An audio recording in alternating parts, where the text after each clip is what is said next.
عزيز الله الله الله الله الله الله الله كريم الله الله الله الله الله الله الله سبحان الله الله الله الله الله الله الله سلطان الله يا ربي أنت السلطان نحن عبيد أعوذ بالله من الشيطان الرجيم بسم الله الرحمن الرحيم الحمد لله وشكر لله ولا إله إلا الله والله أكبر ولا حول ولا قوة إلا بالله العلي العظيم بسم الله الرحمن الرحيم أطيعوا الله أطيعوا الرسول وأولي الأمر منكم louange à Allah Jannab al-Haq qui nous a accordé d'être ensemble dans une assemblée de dhikr Riyad Jannah Khalou Salam dans un temps béni, dans un temps béni choisi par Allah. Il est difficile pour le serviteur de comprendre la perfection des choses,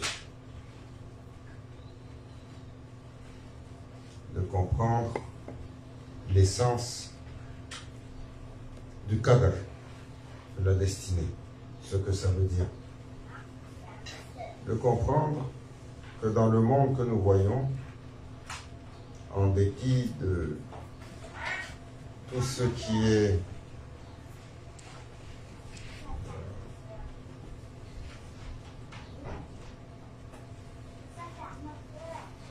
un défi pour l'esprit, Allah Azza wa Jal n'a laissé au hasard même pas le mouvement d'une fourmi. Pour nous, la fourmi, c'est petit. Voilà, Cheikh Nazim Qaddas al-Sir, il disait, même pas le mouvement d'un atome et de ses électrons. Pour chacun d'entre eux, leur mouvement est défini. Chacun, il a un nom différent. Chaque particule a un nom différent. Et chaque particule a son dhikr. Il est Allah. Wa huwa ala kulli shay'in qadir. Et il est difficile de comprendre la perfection du scénario quand nous regardons avec les yeux et pas avec le cœur.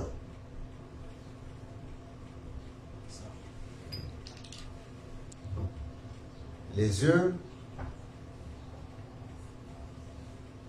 les l'ouïe, la parole,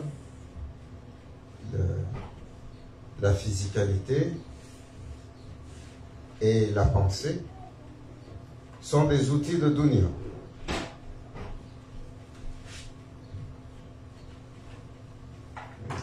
Cette pensée que nous avons, c'est celle qui nous permet de fonctionner dans la dunya.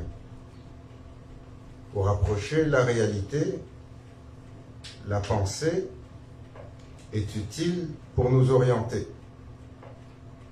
Et quand on rentre dans l'univers de la réalité,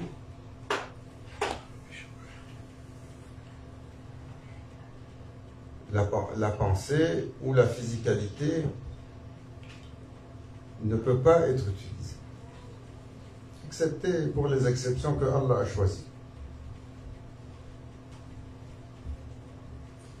On dit, il y a le débat pour Sayyidina Muhammad Abdallah Salatu Wassalam, quand il a fait Isra wa al-Mi'raj, est-ce qu'il est allé en pensée, est-ce qu'il est allé en songe, est-ce que c'était une vision, est-ce que c'était un rêve? Voilà le débat des philosophes.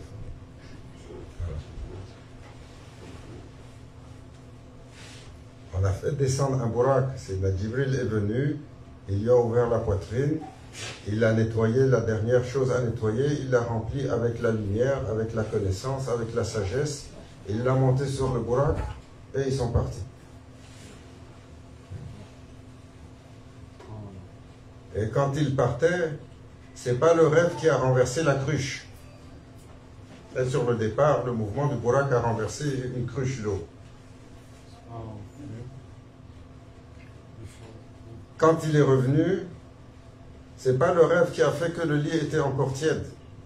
Parce que pour expliquer la puissance de Isra ou al-Miraj, cette épopée qui fait que le prophète sallallahu alayhi wa sallam a couvert toute la création.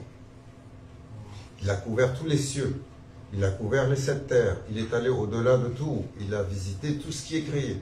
Et après avoir tout visité, où est-ce qu'il a été présenté comme la couronne de toutes choses, Allah Azza wa Jalla l'a fait venir dans cette présence sublime. Tout cela, le temps que la cruche finisse de se renverser, il était de retour. Pour expliquer la puissance d'Allah. Et donc, l'esprit de l'humain, toujours, il embarque par-dessus. Et le prophète sallallahu alayhi wa sallam a enseigné à ses compagnons que le réceptacle de la foi, le réceptacle de la taqwa, le réceptacle de la manifestation divine, ce n'est pas l'intellect que nous connaissons, c'est le cœur. Qalbul mu'min baytullah. Qalbul mu'min arshullah. Dans les narrations, il compare le cœur du croyant à la maison d'Allah. Dans une autre narration, littéralement au trône d'Allah. Et Allah Azza wa Jal, il dit, ni les cieux, ni les terres ne peuvent contenir la manifestation du Seigneur des mondes, illa excepté le cœur du croyant. Pas le cœur du musulman. Différence notoire, une différence subtile. Le cœur du croyant, celui qui est dans un état particulier, celui à qui on a ouvert l'iman, son cœur a fait hijra. Son cœur a fait une migration, une transformation. Cette migration, cette transformation dans un état qui n'est plus l'état primaire. C'est un état où le cœur, il a été d'abord protégé des attaques obscures, il a été protégé de ses faiblesses, et par la suite, ayant été protégé de ceux qui pouvaient venir pour le corrompre, pour le salir, il a été épuré. Il a été épuré, le cœur du serviteur, jusqu'à atteindre un degré de pureté assez pour que commence la manifestation d'un état, d'une présence.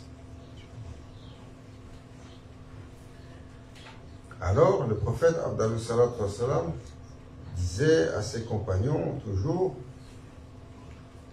le plus important, c'est ce qu'il y a dans votre poitrine, c'est votre cœur. C'est cela sur lequel vous devez donner toute votre attention. Toute votre attention. Il y a un morceau dans l'humain, s'il est bien, alors tout à propos de cet humain, s'inscrit dans le bien. S'il est corrompu, alors, à propos de cet humain, se manifeste la corruption. Et il disait à ses compagnons, ce morceau, c'est votre cœur, qui est, il disait, un petit morceau de chair. Ce petit morceau de chair symboliquement, parce que c'est cela que les gens du désert comprennent. Mais nous comprenons qu'il y a, comme disait M. Philippe, il y a le cœur et le Sacré-Cœur. Il y a le cœur et la réalité du cœur. Le cœur est un organe, est un morceau de chair. La réalité du cœur est un réceptacle de lumière. Et ce cœur, en fait, Abdallah Salatu Wassalam a demandé aux serviteurs d'y mettre toutes les attentions. Les attentions pour le purifier, les attentions pour le garder, pour le préserver, les attentions pour l'illuminer, afin que se manifeste cette présence céleste et seigneuriale, la manifestation du Seigneur des mondes. Et alors, comme on disait la dernière fois, le serviteur change de paradigme. Il change littéralement d'univers. Les règles passent à un autre niveau.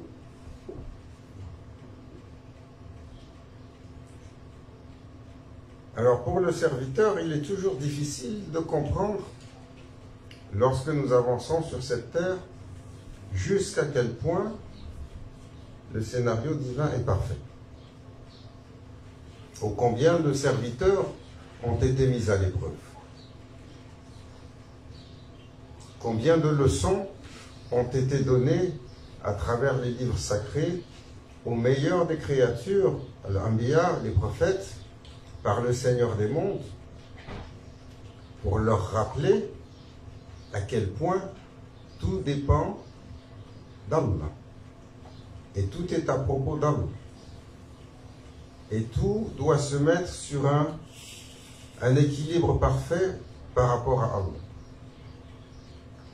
Combien de prophètes, sur le scénario organisé, ne se sont pas orientés dans la bonne compréhension.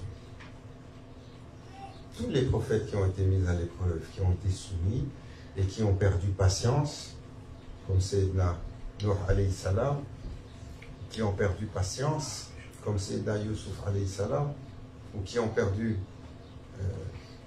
patience, comme Sayyidina Suleiman alayhi salam, ou qui ont perdu, qui ne sont pas allés jusqu'à l'accomplissement du taslim avec leur Seigneur.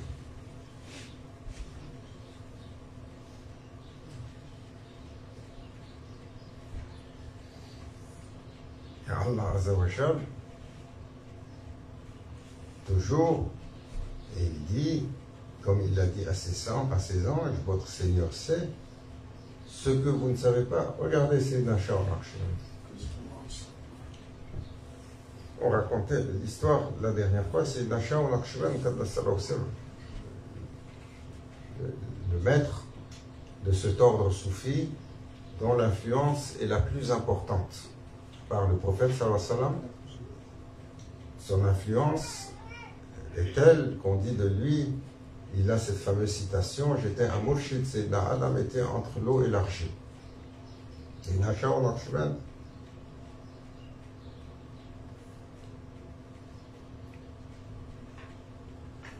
lors d'une grande famine, les villageois étaient venus lui demander son aide et il avait interféré. Il avait intercédé, il avait pris quelques grains de blé qu'il avait mis dans la meule et il avait commencé à pousser la meule et la farine était sortie. Les villageois avaient rempli leur panier, pas simplement les villageois, mais les villageois de tous les villages avoisinants avaient rempli leur panier de farine.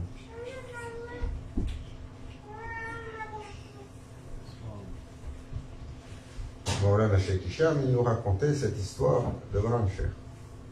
Le Cheikh Al-Naqshband, alors qu'il quittait ce monde, il disait Ya Rafou, Ya Rafou, Ya Rafou, Ya Rafou. Ô le pardonneur qui pardonne et efface les péchés. On rappelle, Ya Rafou, Rafou, c'est celui qui pardonne et efface, à la différence de Rafour ou Rafa, qui efface, mais il en reste une trace. Et il pleurait sur son lit de départ, à la veille d'aller rencontrer son Seigneur, parce qu'Allah Azzawajal lui avait manifesté ce rappel à ce moment-là. Ya Abdi, ô notre serviteur, avez-vous pensé être plus généreux que votre Seigneur quand vous avez fourni cette farine à ceux qui mouraient de faim de cette façon? Et il était craintif de rencontrer son Seigneur pour avoir utilisé sans permission. Allah Azzawajal lui a dit, tu penses que tu es plus généreux que ton Seigneur? C'est lui qui leur a imposé cette famille. Comme ça, là. Pour le commun, malish. Si tu vois le nécessiteux, cours pour l'aider. Pour le commun, malish. Là où ton regard se pose sur une injustice, tu essaies de la régler. Ou sur une souffrance, ou sur... Pour le commun. C'est Cheikh Al-Naqshband, il n'était pas du commun. Il était de ceux qui ont accompli une connexion qui leur permet de comprendre les règles du système. Il a dit pour toi, c'est un autre barème. Cette action que tu as faite, elle est blâmable. Seulement si tu savais ce que ton Seigneur avait inscrit. Mais tu es allé au-delà de ça. Une action simple. Combien d'actions pour les prophètes ont été sanctionnées? Pour nous, c'est des choses normales. C'est même des choses recommandables. Hein? Si on a la capacité, on fournit la farine à ceux qui meurent de faim. C'est recommandable et c'est noble. Mais pour ce wali, dans ce scénario-là, ce n'était pas acceptable. Parce que Allah Azzawajal a écrit un scénario qui est si parfait que tous ceux qui ont voulu changer le scénario et qui sont rentrés dans l'état de hakika, dans l'état du dévoilement de la réalité, ont compris. Et ils ont laissé. Sayyidina Ali, Ramadan Washfa, il a attrapé le shaitan, une fois il l'a mis sous une pierre une semaine. Il avait embêté le matin à la prière du Fajr. Il a soulevé une pierre, il l'a mis dessous, il l'a laissé là-bas une semaine. Après une semaine, le prophète sallallahu alayhi wa sallam lui a dit, Ya Ali, il faut que tu le libères, il a son travail à faire. Hein? C'est quoi son travail? T'embêter toi, m'embêter moi, toute la journée, 24 heures sur 7. Il peut même dans le rêve, il rentre pour venir nous solliciter, nous embêter. Des fois, tu te lèves du rêve, tu dis Tawba, Tawba, astaghfirullah. Des fois, tu te lèves du rêve, tu es en train de trembler parce que tu as vu des choses horribles. Des fois, tu te lèves du rêve avec la gorge serrée et anxieuse. Il rentre. Et il fait son travail. Il fait partie du scénario. Le grand Cheikh, il disait une fois Grand Cheikh, il disait dans un majlis au Cham, là-bas, à Damas, un jour il y avait quelques ulémas qui étaient assis, il a dit Subhanallah, Shaitan est la plus grande faveur que Allah ait fait à l'humain. Alors là, les ulémas qui connaissent jusqu'à quel point Shaitan a fatigué les humains, ils commencent à dire au Cheikh, il faut que tu donnes une sagesse là-dessus parce que ça passe pas ici. Le grand Cheikh leur a dit, toute l'élévation de l'humain qu'il va gagner, c'est en rencontrant le Shaitan. Parce que Allah Azza wa Jal l'a manifesté dans ce monde en perdition. Wal asr, inna l'insana lafi khusr. Il jure, Allah, que l'humain est en perdition. Parce que son scénario qui a fait pleurer Sayyidina Jibril alayhi salam, quand il a vu Sirat al-Mustaqim et le scénario que Allah a mis, les pièges qu'il a mis et tous les détours qu'il a mis, il a commencé à pleurer, il a dit à Rabbi, aucune créature ne peut passer ce chemin. Hein? Qu'est-ce que Allah Azza wa Jal a dit à Sayyidina Jibril, qui aussi, il vient pour commenter le scénario. Il n'est pas le premier, il n'est pas le dernier. Tous ont commenté le scénario. Il a dit, ton Seigneur sait ce que tu ne sais pas à propos de cette créature.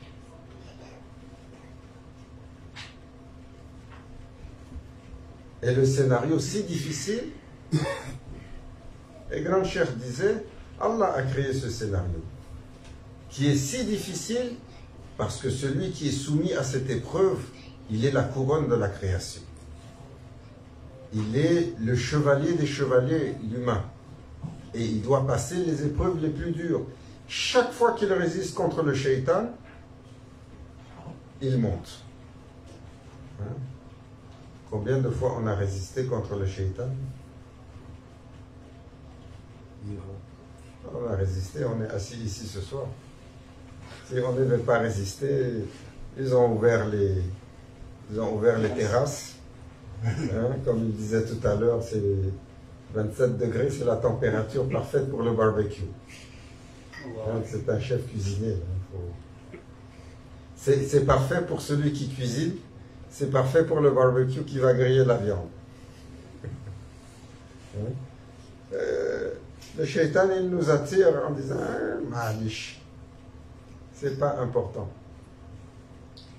Tu peux sauter une fois. Après, tu peux sauter 2 fois. Après, tu peux... Un majlis comme ça, il n'y a rien dans ce monde qui peut l'acheter. Et c'est pas pour se lancer des fleurs. Non. Ça, c'est les paroles d'Allah Azzawajal. C'est les mots d'Allah Azzawajal, c'est la parole du prophète sallallahu alayhi wa sallam. Ana jalisu man dhakarani. Allah il dit, je m'assois avec celui qui me mentionne. Il s'assoit avec celui qui le mentionne. Allah Azza wa Jal fait descendre une présence dans un majlis de dhikr. Le prophète sallallahu alayhi wa sallam a dit, et quand on a commencé, il a comparé Riyad al-Jannah. Il l'a comparé comme des jardins du paradis. Et par la suite, il a décrit, quand les gens s'asseyent, dans le rappel de leur Seigneur, dans le dhikr, alors les anges viennent autour d'eux et perplexes, ils commencent à tournoyer et ils s'élèvent jusqu'au trône d'Allah. Qu'est-ce qu'ils disent? Nous avons regardé tout ce que tu as écrit pour tes serviteurs, on a trouvé un groupe de serviteurs, on ne sait pas quoi leur donner. Ils sont assis et ils te mentionnent. Allah Azza wa Jal, il dit, il me mentionne, est-ce qu'ils ont vu mon paradis? Il dit, non. Alors annoncez-leur que je leur accorde mon paradis. Et il me mentionne, est-ce qu'ils ont vu Jahannam, mon enfer? Et qu'ils ont peur de ça? Il dit, non. Et alors annoncez-leur la bonne nouvelle qu'ils sont sauvegardés de cela. Donc ils sont pardonnés. Et les anges, ils sont perplexes. Ils disent, Ya Rabbi, il y a un touriste qui est passé, il avait besoin de prendre un bon thé. Il n'est pas venu pour cette intention, comme beaucoup d'entre nous. On vient. Des fois, on rentre en reculant. Je dis, ah, ça c'est une obligation qu'on m'a donnée, il faut que je remplisse. Même celui qui fait le dhikr. Des fois, il rentre en reculant avec la mauvaise intention. Allah Azza wa Jal lui dit ça, c'est pas grave. Celui qui est rentré, il a le bienfait de cette assemblée. C'est pour ça que le prophète Abdallah wassalam, a mis un tel accent sur ces assemblées-là. Donc nous sommes venus ici ce soir, on a fait un effort contre le shaitan. Hein? On essaye de se tenir. On a fait un effort au moins pour mettre les vêtements longs pour la sunna. On a fait un effort, la majeure partie, machallah, pour essayer de garder un élément de la sunna. Hein? Qu'est-ce que le shaitan nous dit?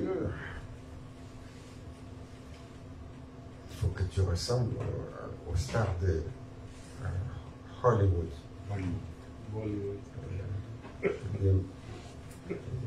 Enlève un peu ça. Si tu gardes ça, quand tu marches dehors, tu n'as pas de jazz, tu n'as pas d'attraction. Comme on dit ici au Québec, tu ne pognes pas. Le shaitan, il fait comme ça. Alors qu'est-ce qu'on fait? Il est où? Il n'est pas là aujourd'hui, celui qui a coupé la barbe. Il est arrivé, je trouve des fois la réaction est un peu dure dehors, peut-être c'est ça. Il dit, j'ai commencé à aligner. Et après je regarde, il y a encore un petit tac tac tac tac. Je regarde encore un peu tac tac tac tac. Il est arrivé, il a dit, quand c'est fini, j'ai dit, ah, là je suis prêt pour le succès.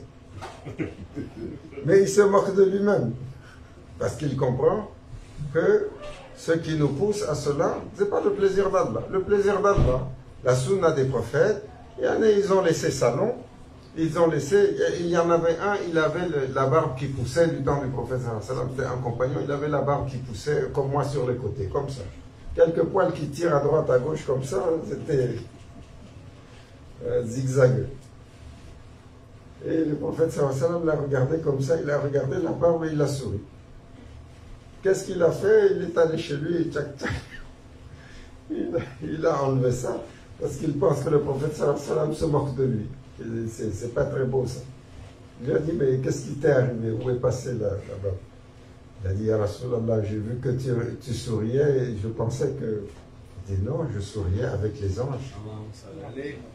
Sur les petits poils qui dépassaient, je voyais les anges qui étaient en train de se balancer. Donc, le shaitan, il va venir à chaque instant. Mais même si tu as laissé par 2-3 jours ou par une semaine, il y a un effort dedans. Il y a un effort dedans. C'est un élément de la sunna. Sur chaque élément qui a été gardé contre le shaitan ou contre son waswas, peu importe, il y a un effort, l'humain est élevé. Chaque fois qu'il essaye de se garder sur le droit chemin, il est élevé. Et cette élévation, Allah seul en sait la mesure. Et c'est pour ça que Grand Cheikh Abdullah Faiz Dagestan, il disait, si seulement l'humain savait, à chaque fois qu'il met une intention contre le shaitan et qu'il pose l'action la plus élémentaire contre le shaitan, alors ses stations dans la présence divine augmentent de façon exponentielle. Et c'est ça qui est décrit quand Allah Azza wa Jal a dit au shaitan, va et mets-les à l'épreuve, essaye de les prendre, puisque tu prétends que tu peux, prends. Et le shaitan, tous les jours, il vient, et il tire un autre, il tire un, il tire un autre, le lendemain il revient, pour celui-là c'est défait, pour celui-là c'est...